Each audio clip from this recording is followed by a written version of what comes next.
Subscribe करें और bell दबाएं ताकि कोई खबर रह न जाए।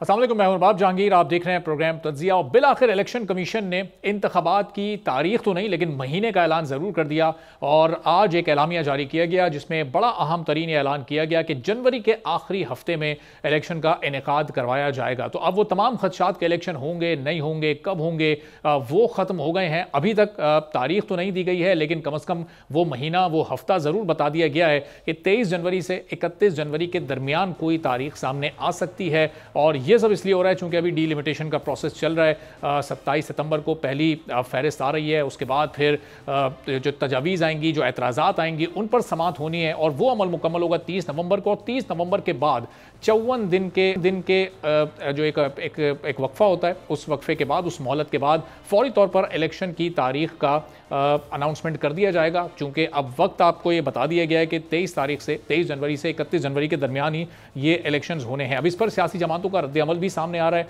और पाकिस्तान पीपल्स पार्टी खासतौर पर जो 90 दिन में इंतखाबात का मुतालबा करती रही है, वो इस पर क्या सोच रही है। मुस्लिम लीग नून की बड़ी बैठक लंदन में होनी है। शहबाज शरीफ चंद घंटों के लिए पाकिस्तान आए और फिर वापस वो चले गए हैं। चूँकि अब नैब केसेस जब से खुले हैं तो उसके बाद अब ये सवाल भी हो रहा है कि 21 अक्टूबर को मियां नवाज शरीफ की वापसी होगी या नहीं होगी, किस अंदाज में होगी। अगर गिरफ्तारी उनकी हो जाती है तो फिर कौन कौन से ऑप्शंस उनके पास हैं, इस्तकबाली जलसा होगा या एहतजाजी जलसा होगा, ये सारे मामलात पर इलेक्शन में किस तरह से उनको जाना है। चूँकि नैब केसेस खुलने के बाद अब सूरत हाल यकसर मुख्तलिफ हो गई है। इन तमाम मामलात पर आज के प्रोग्राम में बात करेंगे। मेहमान करवाते हैं रुबीना कायम खानी साहबा, पाकिस्तान पीपल्स पार्टी से हमारे साथ मौजूद हैं। मुजम्मिल सोहरवर्दी साहब, सीनियर तज्जियाकार, हमारे साथ मौजूद हैं। बैरिस्टर वक्कास अब्रेज साहब, माहिर कानून है, कानूनी मामलात पर बड़ी अहम उनकी राय होती है, वो भी हमारे साथ मौजूद हैं। तो रुबीना कायम खानी साहबा, ये आज कम अज़ कम इस हद तक तो ऐलान हो गया कि आपको महीना बता दिया गया, आपको हफ्ता बता दिया गया, एक्चुअल डेट आपको अभी नहीं बताई गई, लेकिन इससे आप मुतमईन हैं जो इलेक्शन कमीशन का आज का एलामिया जारी हुआ है?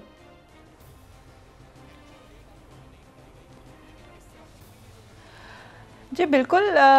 चले, एक तरफ तो बात हुई कि इलेक्शन जो एक बेयकीनी की सी जो सूरत हाल है मुल्क में, और उसमें एक उम्मीद की किरण हुई, जागी है। लेकिन ये अच्छा होता, क्या ये अच्छा होता कि जो है वो इलेक्शन कमीशन जो है वो एक कोई भी तारीख भी दे देता, जनवरी के आखिरी हफ्ते की ही बेशक दे देता, लेकिन एक कोई डेट अनाउंस कर देता तो जो ख़ास तौर पर मज़ीद जो अगर कोई कहीं मतलब जो आप देखें कि जो मुल्क में एक बेचैनी है कि मतलब कि इलेक्शन होंगे नहीं होंगे, और उसमें एक क्लियर वो जो है वो मैसेज आ जाता कि हाँ वाकई इस डेट को इलेक्शन होने जा रहा है, और पूरा शेड्यूल अगर इलेक्शन कमीशन दे देता तो ये ज़्यादा अच्छा होता। मैं यही कहूँगी कि क्योंकि आप देखें कि जिस तरह से हमारा मुल्क बहुत सारे मसाइल के साथ जो है वो मसाइल से जो है वो दो चार है, और ये एक तरफ जो है मुआशी इस्तेहकाम अभी तक इस तरह से नहीं है हमारे मुल्क में जिस तरह से होना चाहिए। दूसरी तरफ गुर्बत जो है वो दिन ब दिन बढ़ती जा रही है। पेट्रोल के प्राइसेस देखें आप, जिस तरह से रोज़ जो है वो एक ख़बर मिल रही होती है कि उसमें इजाफा हो रहा है, तो गरीब आदमी जो है ख़ास तौर पर जो है वो बिल्कुल मायूस होता जा रहा है। और मैं ये कहूँगी कि जब इलेक्शन होता है और उसके नतीजे में जो जमातें, जो एक जमहूरी प्रोसेस शुरू होता है, उसमें जो है जो केयर टेकर हुकूमत है वो उस तरह से नहीं सोचती लोगों के लिए या जो है उनके मसाइल के लिए, जिस तरह से एक जमहूरी हुकूमत एक पूरे प्रोसेस के थ्रू जो हुकूमतें बनती हैं, एक जो है वो आवाम को ज़्यादा डिलीवर करने की सलाहियत रखती हैं। तो मैं समझती हूँ कि इलेक्शन की जहाँ इलेक्शन कमीशन ने महीना और हफ्ता बताया है, वहाँ अगर शेड्यूल डेट भी बता देते और शेड्यूल का भी ऐलान कर देते तो ये मज़ीद जो है वो बेचैनी जो ख़ास तौर पर हमारे मुल्क में है वो ख़त्म हो जाती है। और ठीक है, अब जो है वो रुबीना साहिबा, ये इलेक्शन के साथ साथ आपको डेट के साथ आप लोग का एक मुतालबा लेवल प्लेइंग फील्ड वाला भी था, और ये मुतालबा आप नून लीग से कर रहे थे। आप बार बार इस मुतालबे को दोहरा रहे थे कि आप लोगों को कॉर्नर किया जा रहा है, लेवल प्लेइंग फील्ड आपको नहीं मिल रही, नून लीग ज़्यादा फैसिलिटेट हो रही है। अब ये कम से कम हफ्ता और महीना बताने के बाद ये मुतालबा अभी बरकरार है आपका? आपको सूरत हाल कुछ तब्दील होती नज़र आ रही है, या पीपल्स पार्टी की अभी भी वही पोजीशन है कि नून लीग की तरफ थोड़ा ज़रा इदारों का झुकाव ज़्यादा है इस वक्त पीपल्स पार्टी के मुताबिक? देखिए, हमने जो है वो हमेशा पाकिस्तान पीपल्स पार्टी ने अवाम के जो खास तौर पर राय, वो हमेशा पाकिस्तान पीपल्स पार्टी ने अवाम के जो खास तौर पर राय है उसके ऊपर मुनहसर किया है। और हम हमेशा अवाम की अदालत में जाते हैं और अवाम को बहुत अच्छा, पाकिस्तान की अवाम को पता है कि पाकिस्तान पीपल्स पार्टी जो है वो वाहिद जमात है जो अवाम को मसाइल से निकाल सकती है। आप देखें कि हमारे दौर में जो है वो कोई भी चीज़ जो है वो मतलब दरामद नहीं की जाती थी, बल्कि मतलब हम जो है एक्सपोर्ट करते थे और हमारी चीज़ें जो है वो उस वक्त एक मार्केट में एक वैल्यू बन रही थी। हमारे दौरे हुकूमत में हमने कोशिश ये की थी कि आवाम को वो फैसिलिटीज़ दें, वो सब्सिडीज़ दें जो कि उनका हक है। अगर आप देखें कि जिस तरह से अगर किसानों की बात की जाती है, अभी जो है वो जो उनकी मतलब हम कंपनीज को जो है सब्सिडीज दी जा रही है, जबकि हमने हमेशा बात की है कि डायरेक्ट जो किसान है उसको जो है वो रिलीफ दिया जाए ताकि ग्राउंड जो है उस पर कोई भी मतलब मसाइल का हल हो सके। तो ये सारी चीज़ें हैं जो पाकिस्तान पीपल्स पार्टी इस चीज़ पे मुनहसर करती है। हम जो है बेशक कोई भी 2018 का जो है एक्सपेरिमेंट हुआ, उससे पहले भी एक्सपेरिमेंट्स होते रहे, लेकिन जब पाकिस्तान पीपल्स पार्टी हुकूमत में आती है तभी आवाम को जो है वो हकीकी रिलीफ मिलता है। हम सिर्फ बातें नहीं करते, हमने कोशिश की। आप देखें जो सैलाब ज़दगान ठीक है, अब रुबीना साहबा ये तो जो है ये आप लोग गुफ्तगू कर रही हैं जो कि आप लोग का मंशूर होगा आगे। पीपल्स पार्टी जब इलेक्शन मुहिम में जाएगी तो लोगों के पास क्या नारा लेकर जाएगी, इसके बारे में हम आगे चलकर भी थोड़ी सी गुफ्तगू करेंगे कि पीडीएम की 16 मार्च की जो कारकर्दगी थी उसकी बुनियाद पर आप आवाम में कैसे वोट मांगने जाएंगे। मैं आपकी तरफ वापस आता हूँ, जरा मुजम्मिल साहब को भी जरा मौका देते हैं और फिर वकास अब्रेस साहब की तरफ भी जाना है। मुजम्मिल साहब, अब ये इलेक्शन का एक वक्त का तयन तो तकरीबन हो चुका है कि ये वो 8-10 दिन जो जनवरी के आखिरी होंगे उसमें इलेक्शन होगा। आपको इलेक्शन कमीशन की इस वक्त स्ट्रेटजी कैसी लग रही है? ये सियासी जमातें अगर मुतालबा कर रही हैं कि आप तारीख दे दें, तो ये इतना सस्पेंस आप क्यों क्रिएट कर रहे हैं? वो 10 दिन आपने बता दिए, उन 10 दिनों में से एक तारीख भी आप मुकर्रर करके बता देते तो ये बेयकीनी का मुकम्मल खात्मा हो जाता। नहीं, कैसे कर देते? कानून इजाजत नहीं देता उन्हें। देखिए, जब हल्का बंदियां हो रही हैं तो इलेक्शन शेड्यूल का ऐलान नहीं हो सकता अभी। फिर आप कहेंगे हल्का बंदियां 30 नवंबर को मुकम्मल होंगी, 1 दिसंबर को इलेक्शन शेड्यूल का ऐलान होगा। इलेक्शन एक्ट यही कहता है कि हल्का बंदियों के मुकम्मल होने के बाद इलेक्शन शेड्यूल का ऐलान होगा। अगर वो आज इलेक्शन शेड्यूल का ऐलान कर देते तो ये कानून की खिलाफ वर्जी होती। उन्होंने एक कानूनी पोजीशन वाजे की है कि आम इंतखाबात के लिए कम से कम जो वक्त चाहिए वो 54 दिन चाहिए। इलेक्शन एक्ट में लिखा है कि आप 54 दिन का ज़रूर स्केड्यूल देंगे आम इंतखाबात के लिए। अगर 30 नवंबर को हल्का बंदियां मुकम्मल होती हैं और 54 दिन का मिनिमम शेड्यूल दिया जाता है, जो कानून कहता है कि कम से कम 54 दिन का शेड्यूल होगा इंतखाबी मुहिम के लिए, इंतखाबी कागजात जमा होने हैं, तो वो 54 दिन जाके 24 जनवरी को बनते हैं। तो इलेक्शन कमीशन ने कहा है कि 24 जनवरी से 30 जनवरी के दरमियान किसी भी दिन इलेक्शन हो सकते हैं और ये मिनिमम शॉर्टेस्ट टाइम है जिसमें हो सकते हैं। वो 54 दिन से कम का शेड्यूल नहीं दे सकते, वो 40 दिन का नहीं दे सकते, 45 दिन का नहीं दे सकते। इलेक्शन एक्ट में लिखा है कि उन्होंने 54 दिन का शेड्यूल देना है आम इंतखाबात के लिए। तो मुजम्मिल साहब, इसका मतलब जो सियासी जमातें उनसे एक एग्जैक्ट डेट मांग रही हैं कि आप एक तारीख का ऐलान कर दें, तो वो सियासी जमातें गैर कानूनी डिमांड कर रही हैं। जी, वो सियासी बयानिया है।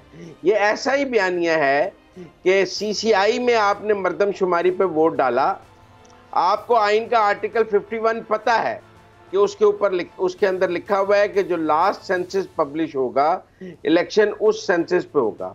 आप 25 साल सेंसस ना कराएं, जो लास्ट सेंसस होगा इलेक्शन उस पे हो जाएगा। लेकिन अगर आप असेंबलियां तोड़ने से एक दिन पहले सेंसस पब्लिश कर देंगे तो इलेक्शन उस सेंसस पे होना है। हल्का बंदियां होनी है। आर्टिकल 51 को क्या रद्दी की टोकरी में फेंक देंगे आइन के। इनको पता है कि ये सेंसस पब्लिश करके गई है बिलखसूस। पीपल्स पार्टी तो आइन की माहिर, आइन की खालिक, आइन की माँ, आइन का सब कुछ समझती है। उन्हें तो आर्टिकल 51 पता है ना कि जब मुराद अली शाह साहब वोट डाल रहे थे सेंसस को तो आर्टिकल 51 इन प्लेस आ गया। उसके बाद हल्का बंदियां होनी थी, या ना वोट डालते उस दिन या आज बिलावल भुट्टो जरदारी मुराद अली शाह को पार्टी से निकाल दें कि तुमने मेरी मर्जी के बगैर सेंसिस को सीसीआई में वोट डाल दिया, जिसकी वजह से 90 दिन में इंतखाबात नहीं हो रहे। आपने वोट भी डाल दिया, आर्टिकल 51 को भी इलेक्शन ले आए और 90 दिन भी मांग रहे हैं। मैं इसको क्या समझूं? इसको आइन और कानून के मुताबिक कहाँ समझ ले, कहाँ ले जाएं इसको? आप समझा दें मुझे। ठीक है, तो बैरिस्टर वकास अब्रेज साहब, अब अगर कोई सियासी जमात जाती है सुप्रीम कोर्ट और ज़ाहिर चूँकि 90 दिन से ज़्यादा का मामला जा रहा है, अगर इलेक्शन शेड्यूल पर अभी भी किसी को एतराज़ है तो हमें सुप्रीम कोर्ट से इन हालात में क्या कानूनी तौर पर रहनुमाई मिल सकती है, या फिर सब कुछ इसी तरह स्मूथली चलेगा? 1 दिसंबर को ऐलान होगा, 54 दिन के बाद शेड्यूल आएगा और फिर जनवरी के आखिरी हफ्ते में इलेक्शन हो जाएंगे, या फिर कोई रहनुमाई लेने जा सकता है कोई भी सियासी जमात का नुमाइंदा? अरबाब भाई, सबसे पहले तो मैं कहूँगा, लाए थे उस बुत को इल्तिजा करके, कुफर टूटा खुदा खुदा करके। वो अंग्रेजी में इज़राए तफन्नुन एक मुहावरा बोला जाता है, something is better than nothing. ये सियासी जमातों का मेरे हाल में गुज़िश्ता 3-4 महीने से ये मुतालबा रहा है कि 90 दिन के अंदर इंतखाबात हो, चाहे प्रोविंशियल असम्बलीज हो, चाहे नेशनल असम्बली की डेजोलेशन की बात हो। तो आयन के अंदर आर्टिकल 48 क्लास 5 के अंदर भी देखें तो from the date of dissolution of national assembly से लेकर 90 दिन के अंदर इंतखाबात की तरीक देना। सबसे पहले तो ये इनकम्बेंट था, प्राइमरी लायबिलिटी रिस्पॉन्सिबिलिटी सदर पाकिस्तान की, और फिर secondly and more importantly chief election commissioner की, कि वो मशावरात के बाद, कंसेंसस के बाद, कंसल्टेशन के बाद ये करे। अगर वो अपनी आइनी जिम्मेदारी से इनहराफ करते हैं, इनकार करते हैं या अपनी आइनी लिमिट से बाहर जाते हैं, देन व्हाट नेक्स्ट? एक तो आयन का आर्टिकल 254 मौजूद है जो ये कहता है कि कोई भी काम जो है वो तब तक इनवैलिड नहीं होगा, अनलॉफुल नहीं होगा, जब तक हम ये ना इस चीज़ का तयन कर लें कि वो काम विद इन स्पेसिफिक टाइम नहीं हो सका, लेकिन उसके अंदर नीयत जो थी वो मौजूद थी। नेक नीयती का जो आंसर था, ये सुप्रीम कोर्ट की मुतअद्दिद जजमेंट्स के अंदर मिलता है। सेकेंडली एंड मोर इम्पोर्टेंटली इस ज़िम्मे में एक बड़ी ज़रूरी चीज़ ये है कि जो आपने कहा कि सुप्रीम कोर्ट से रजू किया जाएगा, अगर सुप्रीम कोर्ट से रजू किया जाता तो शायद ये इंतखाबात जो है वो जनवरी से भी बयान चले जाएं, चूँकि आयन के आर्टिकल 218, 224 और 224A के तहत इलेक्शन कमीशन की जिम्मेदारी है कि फ्रीली, फेयरली, जस्टली, इम्पार्शियली और ट्रांसपेरेंटली इंतखाबात के इनकाद के लिए वो तमाम प्रिकॉशनरी मेजर्स अडॉप्ट करे। और मुजम्मल साहब ने बिल्कुल दुरुस्त बात की है, absolutely put the nail on the head, कि जब आपने आर्टिकल 51 के तहत मर्दमशुमारी कर ली, आपने वोट कास्ट कर दिया, आपने अपनी राय दे दी, फिर उसके बाद आपको इंतज़ार करना पड़ेगा। अब डीलिमिटेशन के बाद जब तक इतराज़ात ख़त्म नहीं होंगे, 30 नवंबर का वक्त दे दिया गया है, इतराज़ात ख़त्म होंगे, फिर उसके अंदर 54 डेज़ मिनिमम टाइम रखा गया है, और उस इलेक्शन एक्ट के तहत मिनिमम 54 डेज़ के बाद ही किसी तरीक का जो है वो इनकार करेंगे। शायद इतराज़ात ख़त्म करते करते 2-4-5 दिन आगे चले जाए चीज़ें, शायद सुप्रीम कोर्ट में कोई पटिशन चले जाए। तो मैं ये समझता हूँ कि जो चीफ इलेक्शन कमीशन और इलेक्शन कमीशन इन तमाम प्रिवेलिंग सर्कमस्टेंसेस में कर सकती थी, उन्होंने वो तमाम चीज़ें करने की कोशिश की। आल दो के 90 दिन के अंदर इंतखाबात का इनकाद करवाना जो है उनकी जिम्मेदारी थी, और कोई भी शख्स, चाहे चीफ इलेक्शन कमिश्नर है, चाहे सदर पाकिस्तान है, वो अपनी मर्जी का दस्तूर, अपनी मर्जी का मंशूर या अपनी मर्जी का एजेंडा जो है वो नाफिज नहीं कर सकता। जब आएंगे कहता था कि 90 दिन के अंदर इंतखाबात करवाए जाए, लेकिन हमारे कानून के अंदर ये कहा जाता है कि extraordinary measures can be taken into extraordinary circumstances. तो ये एक एक्स्ट्राऑर्डिनरी मेजर ही लेने वाली बात थी कि उसके अंदर उन्होंने कोशिश की कि जो वक्त गुजर गया और जो मौजूदा प्रिवेलिंग सर्कमस्टेंसेस को अंदर, उसके अंदर जो बेहतरीन इसका हल निकल सके। और मेरे ख्याल में तमाम सियासी जमातें शायद इसके ऊपर कंसेंसस अपना डेवलप कर ही लेंगे। ये जो पहला शेड्यूल दिया था इलेक्शन कमीशन ने, वो तो 14 दिसंबर को उस वक्त उनकी वो हल्का बंदियों का अमल मुकम्मल होना था। ये फिर सियासी जमातों ने अपनी तजावीज़ दी, थोड़ा सा प्रेशर डाला, तो ये 14 दिन पीछे आए। क्या अभी कोई ऐसा इम्कान है कि ये 30 नवंबर से भी पीछे करके उसको 20 या 15 नवंबर कर दें और इलेक्शन शेड्यूल थोड़ा सा और पीछे हो जाए, जनवरी के आखिरी हफ्ते के बजाय जनवरी के दूसरे या तीसरे हफ्ते में, अगर वो इसको मुमकिन बना सके? कोई इस तरह के इम्कान आपको नज़र आ रहे हैं?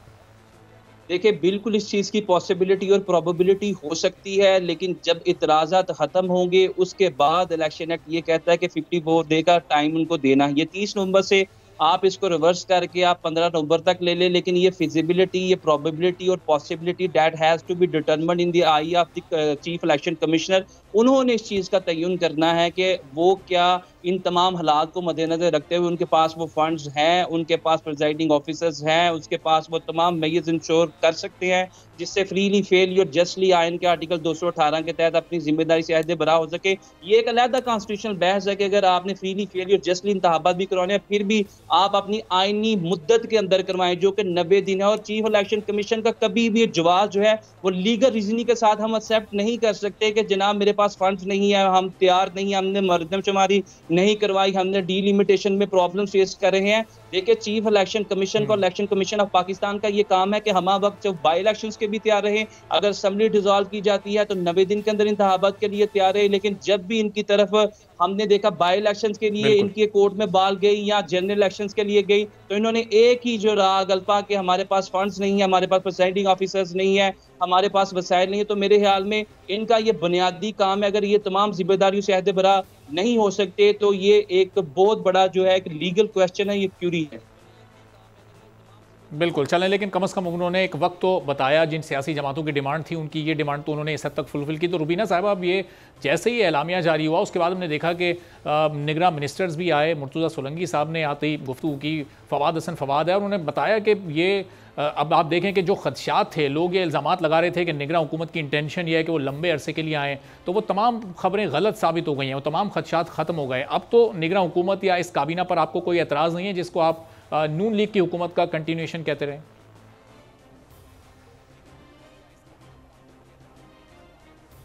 देखिए, मैं ये कहूँगी कि हमारा जो हमेशा जो ख़ास तौर पर पाकिस्तान पीपल्स पार्टी का जो पॉइंट रहा वो यही कि इलेक्शन कमीशन को हम बाउंड कर रहे थे। अभी जिस तरह से आपने ख़ुद ने कहा कि 14 दिसंबर तक जो है डिलिमिटेशन की जो प्रोसेस था वो कंप्लीट होना था, लेकिन अब वो 30 तक आया।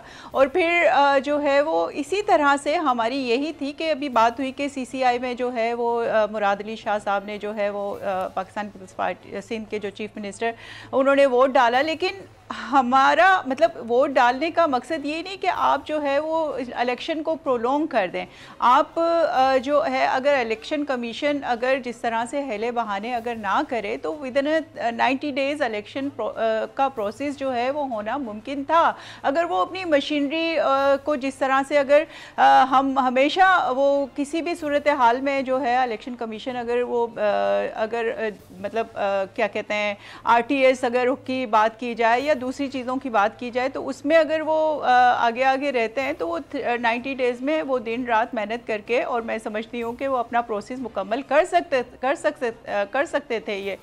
लेकिन बहरहाल पाकिस्तान पीपल्स पार्टी के प्रेशर डालने से ये तो हुआ कि जो है वो इलेक्शन कमीशन ने बेशक डेट अनाउंस नहीं की है, लेकिन जो है वो एटलीस्ट महीना और हफ्ता तो बताया है कि मतलब इस वक्त तक एक्सपेक्टेड हैं। तो वो ये सारी चीज़ें हैं जो ख़ास तौर पर हमने हमेशा देखे। पाकिस्तान पीपल्स पार्टी यही चाहती है कि जमहूरियत जो है और इलेक्शन का जो प्रोसेस है वही इस मुल्क को जो है मसाइल से निकाल सकती है। और आप देखें कि जिस तरह से इक्तिसादी हालत हमारे मुल्क की है और जिस तरह से जो ख़ास तौर पर अभी पॉलिसीज़ की ज़रूरत है, वो एक जमहूरी हुकूमत और जो इलेक्शन के नतीजे में जो बनने वाली हुकूमत है वही ये प्रोसेस का अमल कर सकती है। वो अदरवाइज़ जो है वो केयर टेकर हुकूमतों के बस की बात नहीं है। तो ये सारी चीज़ें जो ख़ास तौर पर अगर ये एहतजाज ना हो या अगर जो है वो हम देख रहे हैं कि बहुत सारे आम मामलात में केयर टेकर गवर्नमेंट कितनी ज़बरदस्त कार्रवाइयाँ कर रही है। अभी हमने देखा स्मगलिंग के खिलाफ किस तरह से मुल्कगीर कार्रवाइयाँ हुई हैं, उसके नतीजे में चीनी की कीमत, डॉलर की कीमत किस तरह से वापस लाई गई है, जो कि इससे पहले इलेक्टेड गवर्नमेंट्स नहीं कर सकी थी। तो केयर टेकर गवर्नमेंट ने तो अपने तौर पर बड़ा परफॉर्म करने की कोशिश की है।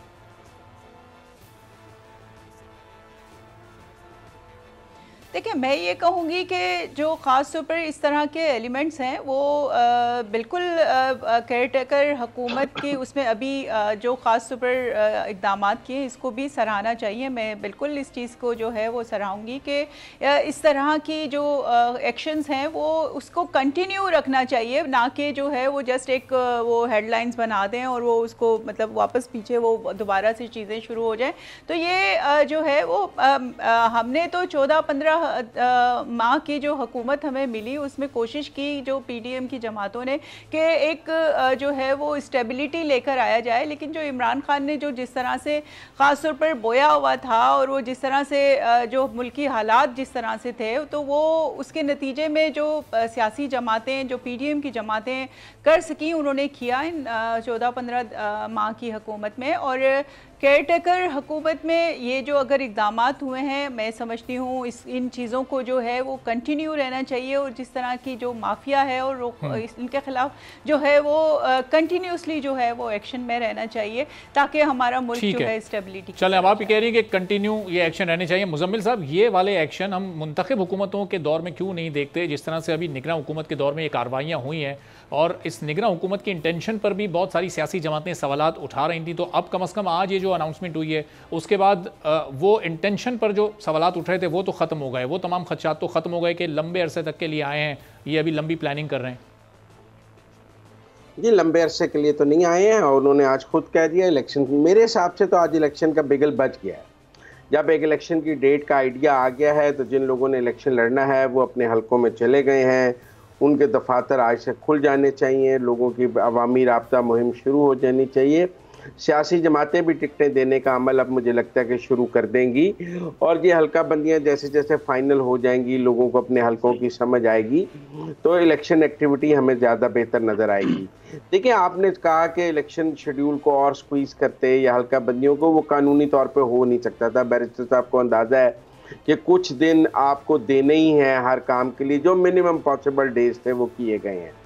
बाकी जहाँ तक आपने कहा कि जो निगरान हुकूमत काम कर रही है वो पिछली हुकूमतें क्यों नहीं कर सकी, मेरे ख्याल में उनमें से कुछ काम तो ऐसे हैं जो सिक्योरिटी फोर्सेस कर रही हैं, वो पॉलिटिकल गवर्नमेंट के नहीं हैं। मसलन अगर स्मगलिंग रोकने की हम बात करें तो उसमें मुझे सिविल गवर्नमेंट और सिविल इदारों का इतना अमल नहीं नज़र आता है, क्योंकि सरहदों पर तो हमारे दिफा के दामन खड़े हैं, और अगर हमने अपनी सरहदें बंद की हैं, सरहदों को टाइट किया है, स्मगलिंग बंद की है, तो यकीनन उसके लिए मिलिट्री का ताउन चाहिए था, बॉर्डर सिक्योरिटी फोर्सेस का FFC का ताउन चाहिए था, और उस तरफ तवज्जो हुई है, और हमें लगा है कि ईरानी तेल की स्मगलिंग भी रुकी है, अफ़गानिस्तान की बॉर्डर से स्मगलिंग भी रुकी है। फिर बहुत अरसे से IMF भी हमें कह रहा था कि डॉलर की स्मगलिंग टूवर्ड्स अफ़गानिस्तान जो है वो रुकी है। तो हमें वो ताउन इस निगरान गवर्नमेंट को ज़्यादा बेहतर मिला है बनिस्बत सिविल गवर्नमेंट्स के, हमें समझना चाहिए। और उसमें जो हमारे सिक्योरिटी इदारों की जो ऑपरेशंस हैं उनकी वजह से सूरत हाल काफ़ी बेहतर हुई है, क्योंकि प्रॉब्लम कुछ मुल्क के अंदर नहीं था, प्रॉब्लम बॉर्डर्स पे और बॉर्डर्स के पार से पाकिस्तान की इकॉनमी को प्रॉब्लम्स थे। ये दुरुस्त है कि बिजली चोरी का प्रॉब्लम हमारा अंदर का प्रॉब्लम था, उसके लिए जो काम है वो सिविल गवर्नमेंट ने ही करना था, वो किसी अस्करी इदारों ने नहीं करना था। गैस चोरी का काम सिविल गवर्नमेंट ने करना था, और वो इस गवर्नमेंट ने शुरू किया है। लेकिन हमने वो काम, आप देखेंगे 98 में वापडा में फ़ौज लाकर भी शुरू किया था, लेकिन वो कितना प्रोडक्टिव और काउंटर प्रोडक्टिव रहा उस पर ज़रूर बहस हो सकती है। लेकिन ऐसा नहीं है, 98-99 में भी हमने वापडा पूरी फ़ौज के हवाले की थी, और तब से ही वापडा के चेयरमैन एक फ़ौजी आते रहते हैं, कभी रिटायर्ड आ जाते हैं, पर हमने तो सर्विंग को भी लगाया था उसमें।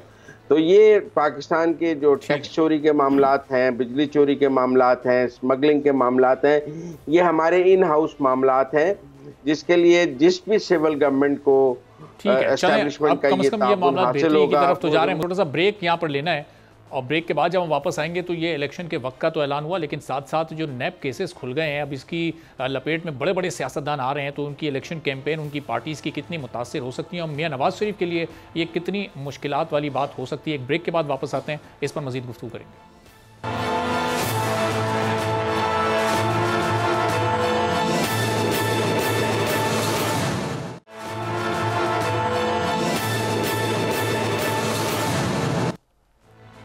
प्रोग्राम में एक बार फिर आपको खुशामदीद कहेंगे। नैब तरमीम कलदम होने के बाद अब जो केसेस बंद थे करप्शन के, उनको दोबारा खोलने के लिए नैब ने एहतसाब अदालतों को ख़त लिख दिया, और तकरीबन कोई 1800 के करीब ये केसेस हैं, जिसमें मुल्क के बड़े बड़े सियासी जमातों के रहनुमाओं के नाम शामिल हैं। इसमें मियां नवाज शरीफ, मियां शहबाज शरीफ, शाहिद खाकान अब्बासी, ख्वाजा आसिफ, ख्वाजा साद रफ़ीक, फिर पीपल्स पार्टी के भी तकरीबन तमाम ही बड़े नाम, जिसमें आसिफ अली जरदारी, यूसुफ रज़ा गिलानी, राजा परवेज़ अशरफ, और इसमें PTI के भी चंद अहम तरीन नाम जो कि साबिक PTI के मेंबरान थे, उन लोगों के भी नाम इसमें शामिल हैं। तो अब ये एक तरफ इलेक्शन का ऐलान हुआ है और एक तरफ ये केसेस खुल गए हैं। मियां नवाज शरीफ की वापसी की तारीख 21 अक्टूबर तय थी। अब वो वापस आते हैं तो उनको पहले हिफाजती ज़मानत दरकार होगी। अगर वो ज़मानत नहीं मिल पाती तो क्या मामलात बन सकते हैं उनके लिए, कितनी मुश्किलात आगे पैदा हो सकती हैं। पहले इस पर ज़रा कानूनी राय जान लेते हैं। वकास अब्रेज़ साहब, ये अब मियां साहब अगर 21 तारीख को बिलफर्ज वापस आते हैं और हिफाजती ज़मानत उन्होंने नहीं ली हुई होती तो वो बराह रास्त उनकी गिरफ्तारी होगी, उनको किसी जेल मुंतकिल किया जाएगा, किस तरह से मामला आगे बढ़ेगा कानूनी तौर पर?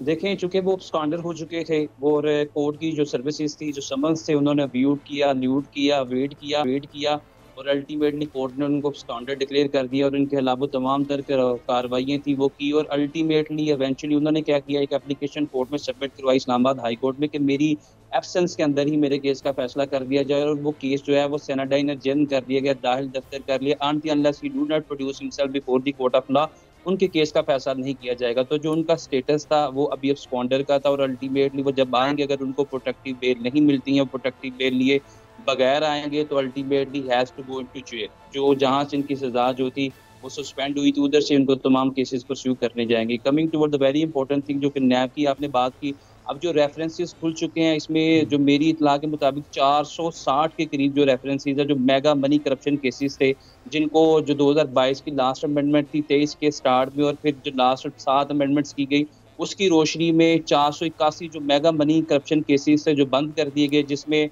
7 साबिक वजीर आजम थे, जो 14 साबिक चीफ मिनिस्टर्स थे और एट द सेम टाइम 178 के करीब पार्लियामेंटेरियंस थे, 112 14 तमाम लोगों के गिरफ्त जो है फिर से दोबारा घेरा तंग किया जाएगा और जहां से इनके केस जो है खत्म हुए थे, जहां से एक्विटल किया जाए से वहीं से स्टार्ट होंगे। तो मैं ये समझता हूं कि उस वक्त जब ये कहा जाता था कि नैब को तुच्छ कर दिया गया, इसके दांत उखाड़ दिए गए, मसूड़े निकाल दिए गए, जबड़े निकाल दिए गए, इसकी रीढ़ की हड्डी तोड़ दी गई, उस वक्त मेरे हाल में 2022 में ये अदालतों को नोटिस लेना चाहिए था। आज ये तमाम की तमाम जो फास्ट एंड क्लोज ट्रांजेक्शन हो चुकी हैं और 1 साल के बाद हमारी सुप्रीम कोर्ट ने इसके ऊपर एक शार्ट एंड स्वीट फैसला दिया। इतना लंबा अरसा गुजारने के बाद, डिफरेंट फोरम्स के अंदर केसेस भेजने के बाद, आज अगर सुप्रीम कोर्ट ऑफ पाकिस्तान को ये याद आया, कहा तो ये जाता है कि देर आए दुरुस्त आए, लेकिन मैं फिर ये बात कहूँगा कि मुल्कों में, रियासतों में जो फैसले जो है वक्त पे कर लिए जाते हैं, stitch in the time save the night, वो फिर बड़े जहम से, ये बड़े चीज़ों से हमें बचा लेता है, महफूज करता है।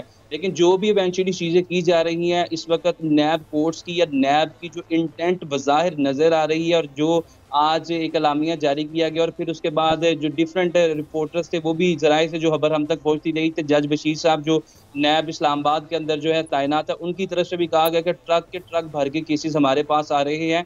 इस वक्त तक की जो इंटेंट है नैब की, मेरे ख्याल में वो तमाम केसेस जो है वो जो दाखिल दफ्तर हो गए थे या एक्विटल कर दिए गए थे, डिफरेंट फोरम पे भेज दिए गए थे, उनमें ये तमाम सियासतदान जिनके केसेस रे ओपन हो चुके हैं, they have to face music, they are entered into hard water और इसके बड़े साथ रिपरकशंस आने वाले हैं। जो जिस तरह से इस वक्त एक्टिव नजर आ रही है नैब, जिस तरह से खत लिखा गया और फौरी तौर पर कार्रवाई हो रही है, तो क्या लग रहा है ये जनवरी से पहले इन केसेस का फैसला आने की भी तवक्को है? उससे पहले कुछ केसेस को क्या क्लोज करना है, कुछ फैसले करने हैं उससे पहले?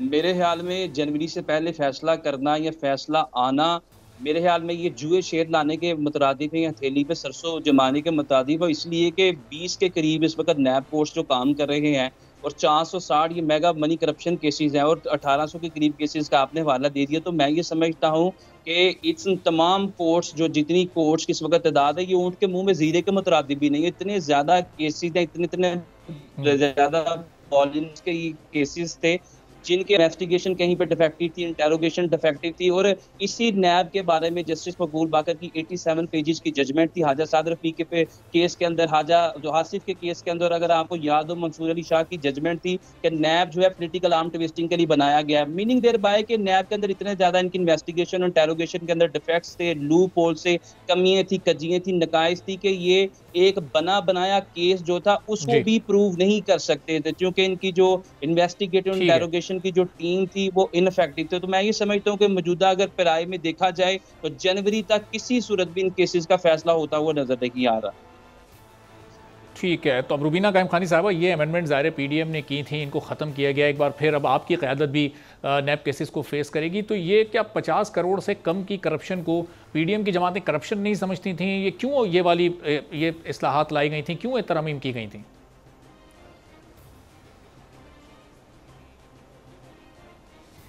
देखिए, मैं ये कहूँगी कि जो ख़ास तौर पर जो नेब का जो हमारा हमेशा से एक वो रहा है मौक़िफ़ के नेब का जो इदारा बना वो एक पॉलिटिकल पार्टीज़ को विक्टिमाइज़ करने के लिए, उनको ऊपर प्रेशर डालने के लिए, या उनको जिस तरह से आप देखें कि जो हॉर्स राइडिंग होती है और जिस तरह से पार्टीज़ चेंज कराई जाती हैं और जिस तरह से वो एक प्रेशर रखने के लिए जो है वो ये इदारा मुशर्रफ दौर में इंट्रोड्यूस करवाया गया।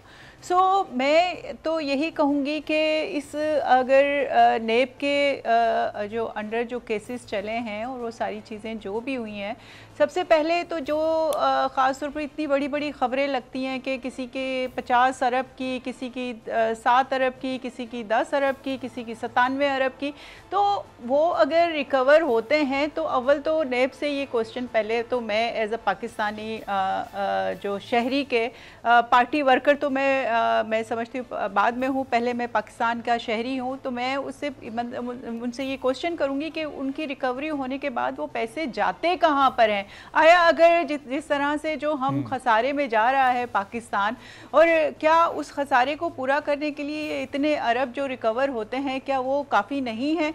अव्वल तो अगर वो रिकवर होते हैं तो वो कौमी ख़जाने में अगर गए हैं तो उनकी भी एक पाकिस्तानी आवाम के सामने जो है वो पूरी डिटेल आनी चाहिए। दूसरा मैं ये कहूँगी कि ये सिर्फ केसेस जो हैं जो हमने देखा है और ख़ास तौर पर ख़ुद हमारी लीडरशिप ने इस चीज़ को भुगता है कि 11 साल जेल में काटने के बाद 18 साल जो है वो केसेस चलने के बाद फिर वो बरी जो है हो जाते हैं। तो ये सिर्फ़ और सिर्फ यही देखा गया कि ये सिर्फ़ और सिर्फ जो है प्रेशर बिल्डअप करने के लिए पॉलिटिकल पार्टीज़ के ऊपर जो है वो उनको अपनी बात मनवाने के लिए वो किया जाता है। अगर तो जिस तरह से नवाज शरीफ साहब देखें कि जो डील के ज़रिए या जैसे भी वो बाहर चले गए और उन्होंने जेल में जाना जो है वो तरजीह नहीं दिया, वो मुल्क से बाहर रहने को तरजीह दिया।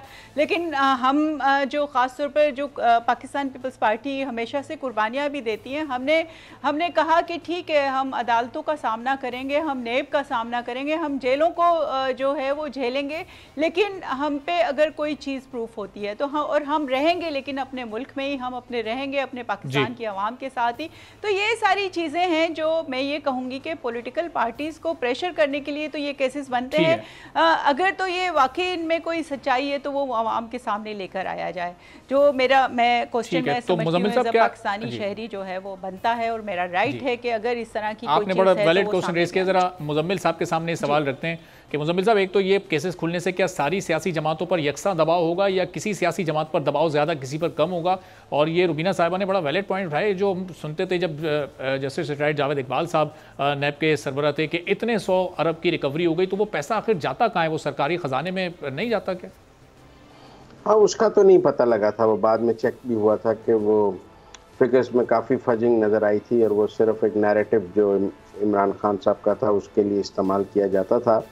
लेकिन मैं आपको ज़रा माजी में ले जाऊंगा। इस मुल्क की अदलिया ने NRO को भी जो है रिकन्सिलिएशन ऑर्डिनेंस को भी नल एंड वाइड कर दिया था, और फिर मेरे और आपके जैसे लोग ये सवाल करते थे कि अब इसके नतीजे में क्या हो जाएगा, सारे केसेस खुल गए हैं, सबको सज़ा हो जाएगी। किसी को हुई नहीं, हो सकी नहीं। वो इफ्तिखार चौधरी साहब की अपनी स्वीट विल थी, जुडिशल एक्टिविज्म था। आज भी उमर अताब बंदियाल साहब की स्वीट विल और जुडिशल एक्टिविज्म है, इससे ज़्यादा कुछ नहीं। वो कुछ भी नहीं करके गए जुडिशल एक्टिविज्म के अलावा। और मैं समझता हूँ कि इसके नतीजे में ना किसी को सज़ा होगी, ना किसी के लिए कोई इंतखाबात का रास्ता रुकेगा, ना कुछ होगा। वैसे भी कहते हैं कि बेवकूफ़ दोस्त से अक्लमंद दुश्मन बेहतर है। वो ये लॉ रिवाइव करके ज़्यादा दुश्मनी इमरान खान के साथ कर गए हैं, इसीलिए मैं उन्हें इमरान खान का बेवकूफ़ दोस्त कहता हूँ। उससे बेहतर था इमरान खान को अक्लमंद दुश्मन रख लेते, कि वो उनको, अगर वो इमरान खान को ये कह रहे हैं कि मैं आपके मुखालफिन के मुकदमे बहाल कर गया हूँ, तो वो इमरान खान को भी उस पुराने लॉ के चक्कर में फंसा गए हैं। क्योंकि आगे ये नैब जो है ना, ये इदारा इस्टेब्लिशमेंट की मर्ज़ी के बगैर नहीं चल सकता। इसके केसेस भी इस्टेब्लिशमेंट की मर्ज़ी के साथ चलते हैं। इनकी स्पीड भी एस्टेब्लिशमेंट की ही तय करती है कि ये मोटरवे पे चलने हैं, जीटी रोड पे चलने हैं, या ये किसी कच्ची सड़क पे मुज़म्मिल साहब, एक ज़िमनी सवाल यहाँ पे, फिर जो पीपल्स पार्टी इस वक्त लेवल प्लेइंग फील्ड ना होने का इस वक्त एक शिकवा कर रही है, तो क्या उसका एक कनेक्शन नैब केसेस से भी है? चूंकि बहुत सारे नून लीग के तमाम लीडर्स के नाम भी इसमें मौजूद हैं, तो क्या उनको रिलीफ मिल सकता है? नहीं, पीपल्स पार्टी जो लेवल प्लेइंग फील्ड की बात कर रही है ना, उसके बारे में मैं आपको बताता हूँ। वो है, हमारे यहाँ इधर पंजाब में एक मुहावरा है, कहना तीनों तो सुनाना नोनू, मतलब बेटी को कहना और सुनाना बहू को। तो वो नाम नून लीग का लेते हैं, सुनाते किसी और को हैं, तो वो टारगेट वो किसी और को मैसेज दे रहे होते हैं, सिर्फ क्योंकि उनका नाम नहीं लेना उन्होंने, तो वो नाम नून लीग का ले लेते हैं। अभी नून लीग ने क्या लेवल प्लेइंग फील्ड देनी है? लेवल प्लेइंग फील्ड देनी है एस्टैब्लिशमेंट ने देनी है, लेवल प्लेइंग फील्ड देनी है इलेक्शन कमीशन ने देनी है, लेवल प्लेइंग फील्ड देनी है निगरान गवर्नमेंट ने देनी है। एवं नून लीग का नाम लेके वो एस्टैब्लिशमेंट को सुनाते हैं, नैब को सुनाते हैं, तो वो सही नाम, चूंकि मुफाहमत की सियासत में देखिए ना, सही नाम वो लेना नहीं चाहते हैं, तो वो नून लीग का नाम लेते हैं। मैं नून लीग के दोस्तों से भी गुजारिश है कि वो माइंड ना किया करें, उनकी तरफ नहीं होता, उनका एवं नाम इस्तेमाल होता है, सुनाया किसी और को जा रहा होता है। जिनको सुनाया जा रहा होता है उनको भी पता होता है कि हमारा नाम लिया जा रहा है, ये एवं ही गुनाह बेलज्जत करते हैं नून लीग का नाम लेकर। जिनको सुनाना है वो उतना ही माइंड करते हैं जितना नाम ना लेकर इनका ख्याल है वो माइंड नहीं कर रहे। ठीक है, चलते हैं यहाँ पर। ब्रेक के बाद जब वापस आएंगे तो पीडीएम की जो 16 माह की कारकर्दगी है, अब चूँकि इलेक्शन का ऐलान हो चुका है, उसके वक्त का तयन हो चुका है, तो जब ये आवाम में जाएंगे, क्या नारे लेकर जाएंगे, क्या बयानियाँ लेकर जाएंगे, और आवाम में कितनी एक्सेप्टेंस होगी इन तमाम जमातों की, एक ब्रेक के बाद मजीद बात करेंगे।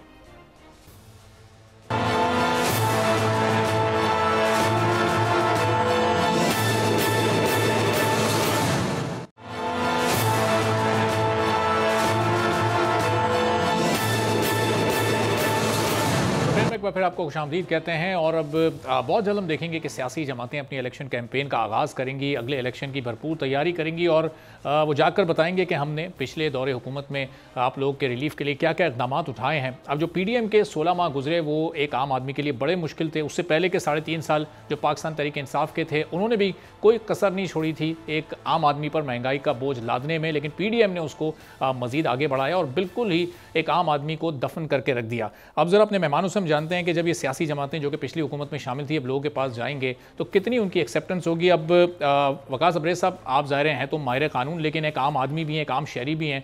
अब ये पीडीएम की जमातों का दौर आपकी नज़र में कैसा रहा? अब इनकी इलेक्शन कैंपेन शुरू होगी, जब ये एक दूसरे के खिलाफ एक दूसरे की कमियां और खामियां बताएंगे तो आपको वो दौर याद आएगा जो कुछ इन्होंने अपने दौर में किया। तो आप कैसे देख रहे हैं इन जमातों की आवाम में एक्सेप्टेंस होगी जब ये अपने अपने नारे लेकर जाएंगे? अरबाब भाई, एक चम्मच दाल का एक टुकड़ा नान का इम्तिहान रोज लेता है मेरे ईमान का। मेरे ख्याल में पाकिस्तान की गरीब आवाम और पाकिस्तान की जनरल मैसेज है उनके लिए सबसे बड़ा जो मसला है वो ब्रेड एंड बटर है, वो दाल रोटी है। और दाल रोटी शायद गुज़िश्ता 16 माह की जो हुकूमत थी वो गरीब आवाम से वो भी छीन कर ले गई। और आवाम के लिए सबसे बड़ा जो मसला है वो उसकी दाल रोटी का है, बुनियादी ज़रूरियात की तकमील और तशकील। और बुनियादी ज़रूरियात की तकमील और तशकील शायद उसके लिए एक दीवाने का ख्वाब सा बन के रह गई है। अब जब भी कोई हुकूमत आती है वो अपनी परफॉर्मेंस के ऊपर, अपनी प्रोग्रेस के ऊपर, अपनी डिविडेंस के ऊपर आवाम के सामने जाती है और आवाम के सामने जाके तरला डालती है कि ये हमारी परफॉर्मेंस है और हमें इस बेस पे वोट दिया जाए। और अनफॉर्चुनेटली अभी जितनी भी बड़ी जमातें हैं, 3 से 4 जो पॉलिटिकल पार्टीज़ हैं, उनके पास माँ सवाए मून शाइन के या सबज बाग दिखाने के, हैली पुलाव पकाने की कुछ नहीं रहा। आवाम इनकी हुकूमतें दिख चुकी है, इनके सुनहरे दोस्त, सुनहरे वादे, सुनहरे दावे, हर चीज़ का पोल आवाम पे खुल चुका है। अगर फिर ये खान साहब अगर कोई इनको सामने नैरेटिव डेवलप करते हैं, या जो नवाज शरीफ साहब की हुकूमत थी वो कोई नैरेटिव डेवलप करने की बात करती है, आल दो के उनके गुज़िश्ता दौर के अंदर कुछ अच्छे काम हुए, लेकिन अगर हम 16 माह की पीडीएम की ये तमाम जमातों की हुकूमत देखें तो मेरे ख्याल में पाकिस्तान की आवाम का जो हशर नशर हो चुका है, वो महंगाई हो, वो पेट्रोल हो, वो तमाम पाकिस्तान के अंदर जो चीज़ें थी वो अरूजे बाम पे चली गई हैं और गरीब आदमी की जो दसर रसाई से बाहर निकल चुकी है। ठीक है, तो रुबीना कायम खानी साहिबा, अब ये ज़ाहिर अगले चंद माह में, चंद हफ्तों में बल्कि आपको आवाम में जाना है, तो आवाम में जाकर आप सिर्फ ये बताएंगे कि हमें लेवल प्लेइंग फील्ड नहीं मिल रही, या फिर ये भी बताएंगे कि 16 माह हम जिससे मुतालबा कर रहे हैं लेवल प्लेइंग फील्ड ना मिलने का, उसी के साथ हमने 16 माह हुकूमत की है और आपके लिए ये काम किए हैं, तो वो क्या काम होंगे, वो क्या बेहतरी के काम आपने किए आवाम के लिए जो आप बताएंगे इन 16 माह में?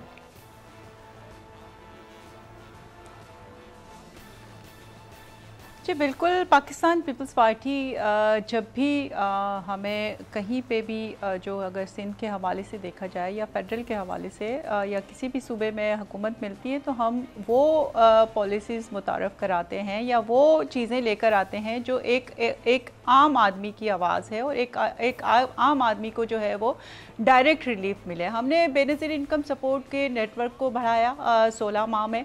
हमने जो है वो ख़ास तौर पर जो हमारे जो हेल्थ के ऊपर जो काम करना था, जो हमने उसके नेटवर्क को हमने पूरे सूबे में जो है वो जाल की तरह बिछाया। और फिर आप देखिए कि जिस तरह से पाकिस्तान पीपल्स पार्टी के फॉरेन मिनिस्टर ने, एक नौजवान ने जो है पूरे इंटरनेशनली लेवल पे जो है वो मुल्क को जो है इंटरनेशनली जो है वो एक इमेज जो ख़ास तौर पर पीटीआई की हुकूमत में ख़राब हुआ था और पीटीआई की हुकूमत ने जो है वो इस मुल्क को जो पीछे धकेला था, उन हालात में जो है हमने काम करके दिखाया है। बिलावल भुट्टो साहब ने जो है अपने आप को ही नहीं बल्कि पूरे पाकिस्तान को इंटरनेशनली जो है वो मनवाया है। मैं यही कहूँगी कि हम पाकिस्तान पीपल्स पार्टी हमेशा, अगर आज कोई भी हुकूमत आई, अगर पीटीआई आती है तो उसने भी किस चीज़ का सहारा लिया? हेल्थ कार्ड का, बेनज़ीर इनकम सपोर्ट प्रोग्राम का, उसका नाम चेंज करके एहसास प्रोग्राम रख दिया उन्होंने। लेकिन अगर वो उनके उस पर कोई अगर बात की जाए कि उन्होंने क्या चीज़ मुतारफ़ कराई तो वो एक ज़ीरो ही मेरे ख्याल से निल बटा निल ही होगा। और अगर आप बात करते हैं, देखें जिस तरह से इन 16 माह में जो है वो सैलाब आया और उसके बाद जो हालात हुए, जो गरीब आदमी और बल्कि जो मुतवस्सित तबका था वो भी पीछे धकेला गया। और जिस तरह से हमने जो, अगर पाकिस्तान पीपल्स पार्टी रोटी कपड़ा और मकान की बात करती है तो हमने वो चीज़ दी। और आप देखें बेनज़ीर इनकम सपोर्ट के ज़रिए हमने औरतों और बच्चों को सपोर्ट किया। हमने जो है वो ख़ास तौर पर जो सैलाब ज़दगान थे, जो बेघर हो गए थे, आप लोगों ने भी देखा और हमने भी देखा कि जिस तरह से बिलावल भुट्टो साहब की अनथक मेहनत के बाद जो है 20 लाख घर किसी को देना, मैं समझती हूँ एक जो है वो आप इस चीज़ को वो डिनाई नहीं कर सकते कि हमारे, मैं समझती हूँ कि हमारे उसके ऊपर एक बहुत बड़ा ये क्रेडिट जाता है पाकिस्तान पीपल्स पार्टी को कि जो हमने गरीबों को घर दिया। हमने 16 माह की कारकर्दगी में भी आपने काफी सारे पॉजिटिव निकाल दिए और एक सियासतदान की खासियत होती है कि वो इस चीज चाहे कोई खूबी ना भी हो लेकिन वो उस खूबी को निकाल देता है। रुबीना साहब जरा मौका दीजिएगा, मुजम्मिल साहब की तरफ में जाऊं। मुजम्मिल साहब, ये जो 16 माह की कारकर्दगी इन सारी जमातों की थी, पीडीएम की जमातों की, देखिए मैं ये बात अरबाब साहब आप ये नहीं कह सकते, ये ग्राउंड पे रियलिटी है, इसको आप लोगों को मानना होगा। अच्छा ठीक है, तो मुजम्मिल साहब बताएं, ये सारी ग्राउंड रियलिटीज़ आप मानेंगे? ऐसी कारकर्दगी थी पीडीएम की जमातों की कि अब आवाम में जाएं तो बड़ा अच्छा इनका वेलकम हो और लोग मुतमईन हो कि हम आगे भी आप ही लोगों को अपना हुक्मरान मुंतखब करेंगे? ये ऐसी कारकर्दगी तो फिर पीटीआई की भी नहीं है, ऐसी कारकर्दगी तो किसी भी सियासी जमात की नहीं है जो महंगाई पर आवाम का सामना कर सकते हैं। कौन सी सियासी जमात है जो आवाम में जाकर कहेगी कि उसके दौरे हुकूमत में मुल्क में महंगाई नहीं थी? हर एक के पास अपना अपना इस हवाले से मुकदमा मौजूद है। यहाँ तो आप कहें ना कि जी फलां का ट्रैक रिकॉर्ड तो बहुत अच्छा था लेकिन इसका 16 माह का अच्छा नहीं है। अगर हम कहें जी कि रुपए की कदर गिरने की बात है तो फिर किसके दौर में नहीं गिरी और किसके दौर में कम गिरी, ज़्यादा गिरी। हम बात कर लें कर्जे किसने ज़्यादा लिए किसने कम लिए, सारे ही समाम में नंगे हैं। तो मेरा नहीं ख्याल कि जब आप महंगाई के तनाजुर में कोई इलेक्शन कैंपेन बनाने लगेंगे तो फिर तो वोटर के पास कोई चॉइस नहीं रहेगी, क्योंकि फिर वोटर के पास क्या चॉइस रह जाएगी? उसने तो फिर लेसर ईवल की तरफ जाना है, कम तर बुराई की तरफ जाना है। क्योंकि आइडियली तो किसी जमात का ऐसा दौरे हुकूमत नहीं रहा। 10 साल केपी में भी हमने देख लिए, 15 साल सिंध देख लिया, 10 साल उनके पास पंजाब देख लिया। फिर तो जो एग्जिस्टिंग चॉइसेस हैं, अभी नई तो कोई पार्टी ऐसी पोजीशन में नहीं आई जो कहे कि मुझे तो एक मौका दे दें। वो तो 2018 में एक पार्टी थी जो कह रही थी एक मौका दे दें, मैं आसमान से तो तारे तोड़ लाऊंगी। और फिर उसके बाद उनके प्राइम मिनिस्टर ने कहा कि मैं तो एक डमी प्राइम मिनिस्टर था, मुझे तो पीछे से पुतलियों के तौर पर चलाया जा रहा था। तो अब दोबारा डमी को वोट देना ये कि तो ये एक मुश्किल सवाल है कि 16 माह की कारकर्दगी देखी जाएगी, 3.5 साल देखा जाएगा, पिछला दौर नवाज शरीफ का देखा जाएगा या बीएसपी देखा जाएगा। हमें ये फैसला वोटर को करने दें कि उसने किसकी कारकर्दगी किसके मुकाबले में कैसे तकाबली जायजा करना है और इस कंपैरेटिव एनालिसिस में वो किसको वोट देता है। तो इसका मतलब मुजम्मिल साहब के आने वाला जो दौरे हुकूमत होगा वो भी मुख्तलिफ जमातों पर मुश्तमिल होगा, शायद किसी एक जमात को हम हुकूमत बनाते ना देख सकें। ये तो जी ये मुमकिन है, क्योंकि इस वक्त पाकिस्तान की कोई भी सियासी जमात ऐसी नहीं है जो मुकम्मल 174 का मैजिक फिगर जीत सके। हमने इतनी तोड़फोड़ कर दी है सियासी जमातों में, मतलब कि आप देखें ना, पीटीआई की बात कर लें तो वो बलूचिस्तान में नहीं है, अंदरून सिंध नहीं है, उनके पास वीकनेस है। पीएमएलएन के पास भी अगर आप केपी वीक है, बलूचिस्तान वीक है, तो हर एक को अलाइंसेस तो बनाने पड़ेंगे। किसके बेहतर अलाइंसेस हैं, कौन बेहतर सीट एडजस्टमेंट कर रहा है जी, कौन नेशनल लेवल पर एक गेम बना सकता है, ये अब इलेक्शन के करीब देखा जाए। ठीक है, अब चलें, सारी सियासी जमातों की कैंपेन भी बस अब शुरू हुआ ही चाहती है और फिर देखेंगे कि पब्लिक रिस्पांस कैसा मिलता है, किस जमात को आने वाले इलेक्शन में कितना मैंडेट मिलता है। बहुत बहुत शुक्रिया रुमीना कायम खानी साहिबा, मुजम्मिल सोहरवर्दी साहब, बैरिस्टर वकास अब्रेज साहब, आप तमाम मेहमानों का। प्रोग्राम से इजाज़त दीजिए, अल्लाह हाफ़िज़।